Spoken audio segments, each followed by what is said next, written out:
pagdating ng mga lalaki na si Trip, si Kaleo, and then also Daylan. Oo. So, yung pinakagwapo talaga sa kanila si Trip. Trip is marine. Si Daylan parang business. Si si Kaleo is an athlete.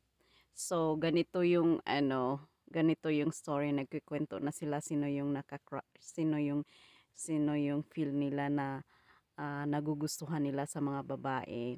So, si Trip, yung the first day, yung gusto niya talaga na i-out for a date, si Sarah. So, ayun, um, kasi nga daw, si Sarah nagugustuhan niya kasi nga, ang cute daw talaga. Oo. So, yung first nila impression. Then, also, si Kaleo, naka-crush na siya agad kay Irie na taga Japan, yun. And then also, si Daylan, nagkakagusto din siya kay Tulay. Ayan, si Tulay.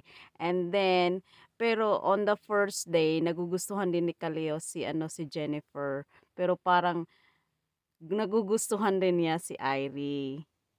Oh my God.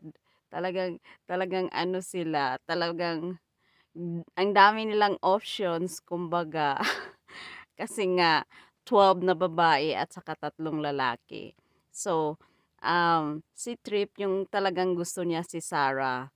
Yun yung gusto niya i-date. And then, naano lang siya kasi nga, i-ano mo sa episode